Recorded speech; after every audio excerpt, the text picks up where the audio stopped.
Hi guys, it's Terry. So I had to do some videos for my publisher, so I thought I would do a video for you guys. And I realized I say video when I say video.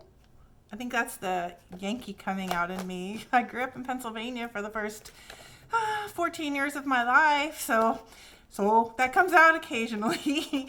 Anyway, so my friend Nancy made a suggestion that I kind of do my next video on something that some personal experiences. I've had quite a few kind of crazy experiences in my life. This is a little bit more fun. So I'm going to talk about a ghost dog. My son's going to like this too because he's in it. So my son Braden, who's 21 years old now, back when he was like 3 or 4, talked about a dog incessantly. And he talked about this dog as if it lived in our house. Doggy this, doggy that, you know. And he talked about it as if it was there. And I remember my ex-husband distinctly asking me, what's up with this dog that Braden's always talking about? I was like, I don't know. Because at that time, we didn't own any pets. We've had several dogs since then. We love pets. But at that time, we didn't own any. And so we had no idea what he was talking about as far as this dog was concerned. Anyway, a few nights later, I'm laying in bed and I'm reading a book. And my ex-husband was asleep. And I felt the very distinct feeling of a dog jumping up on the bed. You know, that little...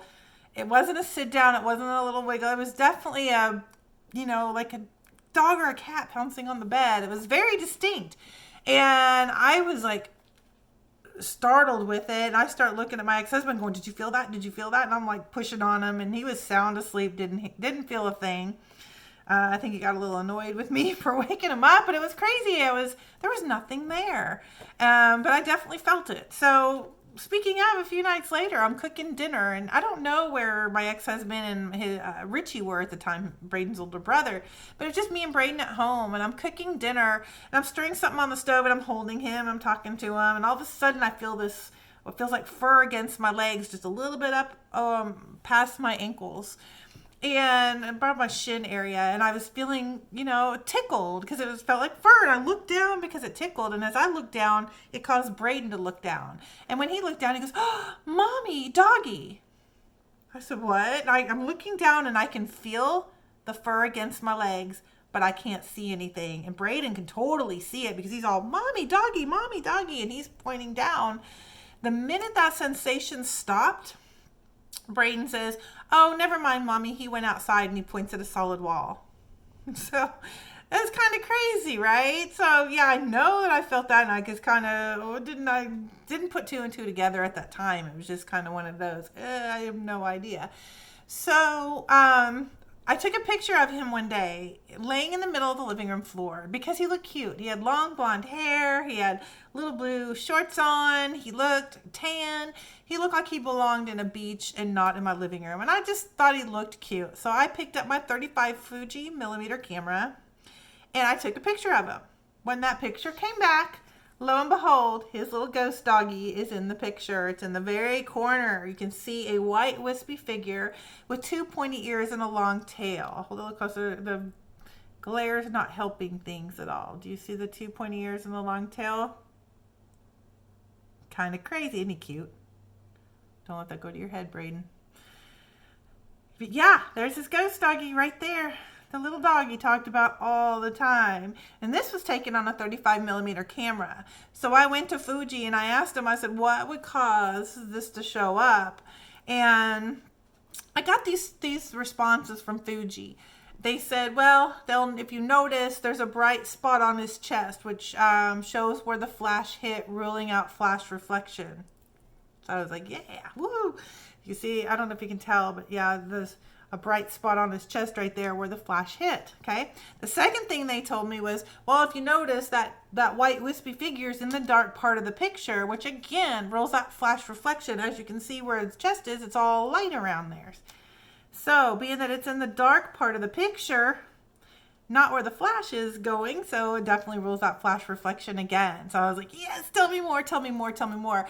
They said the only other thing that, you can tell by when something's in a picture, they said, is look at the negative. And, a lot of people don't keep their negatives.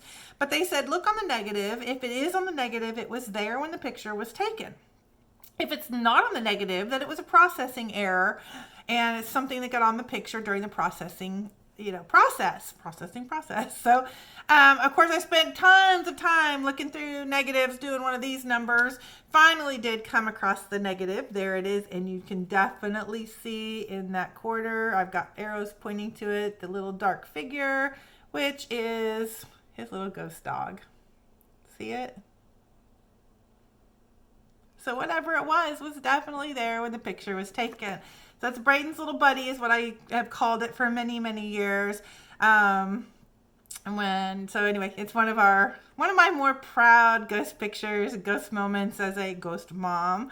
And Braden used to like to brag on it to friends and girls he was trying to impress when he was a little bit older. But so anyway, so all dogs do go to heaven. See, look, they're right there. There's proof that dogs are in the spirit world. One of my favorites. I'll put the picture up in the comments underneath so that if you want to take a closer look at it, you can. I don't know that I can do that with the negative. I'll sure try. And because I know I got the picture on my computer, so I might just have to take a picture of the negative. We'll see. I'll see how that'll work. But anyway, thanks. I hope everybody's doing okay. I'm having to do a bunch of videos and stuff for my publisher. My book's going to print finally. It's been through a gazillion more edits, and I found out today it's going to print. It may not be out on the 15th of May. It'll probably be out towards the end of May, but we'll see. Anyway, just wanted to say hi. Hope everybody's doing good. Miss so many of you that I usually see on a regular basis, and I can't wait for things to get back to normal. So hope everybody has a wonderful Tuesday.